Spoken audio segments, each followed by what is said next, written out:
Welcome back to the Deep Dive. We're here to break down complex topics and get you the key takeaways fast. Today, we're jumping into the firearms world. There's this subgun, relatively new here in the U.S., called the Grand Power Stribog, and it's definitely making some waves. Yeah, absolutely. And our goal today really is to look at this thing through the lens of a hands-on review we checked out. We want to explore how it pulls off this interesting mix of new design ideas, maybe surprising quality, and frankly, really good value. It kind of challenges the norms in its category. Okay, yeah, let's unpack that. So first off, even the name Stribog is kind of unusual. Apparently, it's from Old Slavic mythology, god of storms, wind, force. The review called it a pretty dark meaning, which, I don't know, it sounds pretty cool for a gun, actually. Yeah, it definitely sets a tone. But moving past the name, what really seemed to stand out right away was the user-friendliness. The controls, everything, totally ambidextrous. Even the cocking lever. And changing it from one side to the other, super simple. You just pull it back, pop it out, stick it on the other side. No tools needed. That's a nice touch. And that ambidextrous nature, it's not just like a small convenience. It really opens up the firearm to more people, makes it easier to operate efficiently no matter which hand is dominant. It sort of shows they were thinking about the actual user, from the get-go. Yeah, thinking about the user, that seems to carry over to the magazines, too. The review highlighted these clear 20-round mags. Oh, yeah. Which sounds simple, but being able to just glance down and see your round count, whether the mag's in a gun or out, Yeah. that's incredibly practical. I know I'd appreciate that. Absolutely. It removes the guesswork. So you've got the ambi controls, the clear mags. It really points to a thoughtful design approach. They're thinking about the whole experience, not just the mechanics. Okay, so let's get into the mechanics a bit, because the review really zeroed in on the recoil system as something special. They called it a dual mass slide. What's going on there? How does that cut down on recoil? Right. This is where it gets technically quite interesting. So a dual mass slide.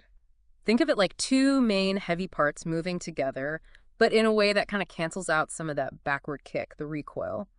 But the really clever part, where all this movement happens, it's almost entirely in front of the trigger guard. In front, huh? Yeah, most pistol caliber carbines, they have that action extending back into a buffer tube behind the grip, the Stribog. That tube area is basically hollow, no buffer, no spring back there in the traditional sense. All the heavy lifting is happening up front. Okay, so if all the action's up front, Yeah. how does that feel when you're actually shooting it? Does it make it feel different? Are there any downsides to putting everything forward like that? Well, connecting that to the bigger picture, that forward action design really changes how you feel the recoil.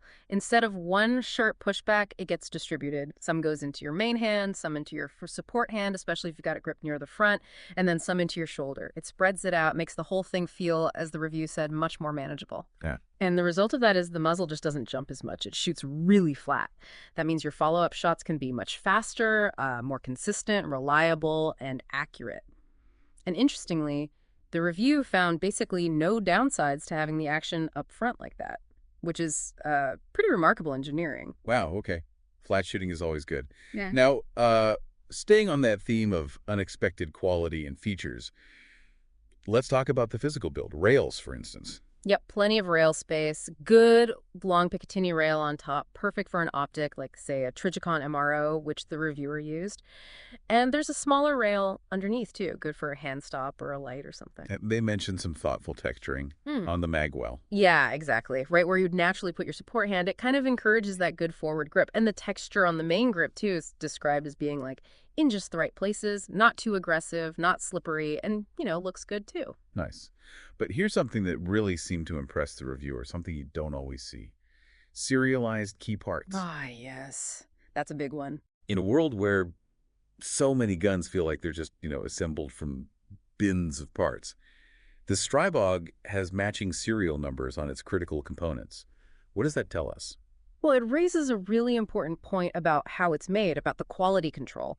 Serialized parts strongly suggest these specific pieces, the bolt, the slide components, maybe the barrel, were specifically fitted or intended to be together on this gun. They weren't just grabbed randomly. It implies a higher level of precision, maybe even hand-fitting to some degree. It's not just slammed together on an assembly line. It points to, as the review put it, a bit more tender, loving care in the manufacturing. Tender, loving care, I like that.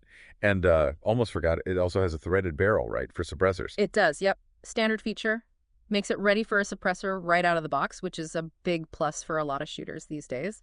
The review didn't dive deep into specific suppressor pairings, but just having the threaded barrel adds a lot of value. Okay, gotcha. Now, the sights, this was another area the review called out as neat and surprising. They're flip-up sights, but apparently they have backups built into the folded-down sights themselves. Yeah, isn't that clever? So when they're folded flat, there's like a little notch or post system, a small bar on the front sight base, a little spot on the rear. It gives you a super low profile, always there backup option. How useful is that, really? Oh, potentially very useful. Think about it. If your main optic, your red dot, suddenly fails or batteries die in a bad moment, having something immediately usable, even if it's basic, is way better than nothing. Plus, when you do flip the main sights up, the review mentioned they have really positive detents. They click firmly into place. Again, it just speaks to the overall quality feel. It's that extra thought, that redundancy. Makes sense. And the trigger, always a big factor. How did that fare? It got high marks. Described as very nice, apparently has very little reset. That's the distance the trigger has to move forward before it's ready to fire again. And no take-up, meaning there's no spongy slack before it breaks. You pull, it fires, it resets almost instantly, ready to go again. For a stock trigger, that sounds impressive. Yeah, usually a good trigger is one of the first upgrades people make. Yeah. Sounds like you might not need to here. Seems that way. It translates to potentially faster, more accurate shooting right out of the box. Now, was there anything negative? Or maybe just less than perfect? Well, the review did note the safety lever. It's ambidextrous, which is good, but apparently the feel of it on one side could be a little awkward for some grips. Just a minor ergonomic observation, really. Okay, fair enough. But there was also a neat tip about the charging handle and grip. Because the handle reciprocates, it moves back and forth when you fire. You need to be aware of it. But if you place your thumb correctly on that textured part of the magwell we mentioned earlier, your thumb is naturally kept clear of the handle's path. And the reviewer definitely preferred swapping the charging handle over to the left side. That way, your main shooting hand never has to leave the grip and trigger, even for reloads or clearing a malfunction.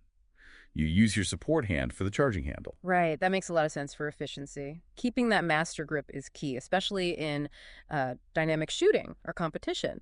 So when you pull all these things together, the ergonomics, the trigger, the flat shooting, the thoughtful details, it really paints a picture of a gun that's just, well, fun to shoot. You can see why someone who's like a PCC carbine guy in USPSA competition or anyone just into the whole subgun movement would find this very appealing. Okay, fun to shoot. Well-designed, surprisingly well-made. Which brings us to the price, because this might be the most surprising part. What does the Grand Power Stribog actually cost? Yeah, this is where it gets kind of crazy. The typical price range mentioned is somewhere between $600 and maybe a little over $700. Wait, $600 to $700. Seriously. Seriously. For a 9mm subgun-style firearm with all these features. Exactly. So what does this mean in context? You look at other popular 9mm options, think H&K MP5 clones like the SP5 or maybe Zenith ZP5s or even the SIG MPX. Where those are way more. Way more. You're usually starting around $1,200, $1,300, often much higher, especially for the HKs. So the Stribog coming in at half that price or even less. The review basically called it a heck of a deal and flat out the best value out there. Wow. That's a huge difference. And you're not getting some cheap plastic thing. It's aircraft aluminum feels solid. Apparently so. Not an assembly line gun in feel or features, despite the price. It looks good stock, and it's easy to, deck out with a brace, an optic, whatever you want. It almost sounds too good to be true. It kind of does, and that's why it's making such a splash. You have to figure, with this kind of quality at this price point, its popularity is probably only going to go up. Which, might eventually mean prices creep up too as demand increases. But right now, it's introducing Grand Power to a whole lot of new buyers and really changing what people expect to get for their money in this market segment. Okay, so let's wrap this up. Our deep dive today really highlights the Grand Power Stribog as something pretty unique. You've got that innovative forward recoil system making it shoot flat. It's genuinely ambidextrous. It has that unexpected build quality like the serialized parts, plus those clever backup sights built into the flip-ups, a really nice rear, and all of this packed into a 9mm platform that costs, well, dramatically less than its main competitors. Grand Power seems to have really hit a sweet spot here. Yeah, they really do. Which leads to maybe a final thought for our listeners to chew on. When you see this combination, the advanced engineering the clear attention to detail in manufacturing, that tender, loving care we talked about, and then this truly remarkable affordability. Does the Grand Power Stribog signal a shift? Is it setting a new standard for what accessible, high-performance firearms can be? And maybe more broadly, what could that mean for the future of gun design and what we as consumers start expecting from the industry?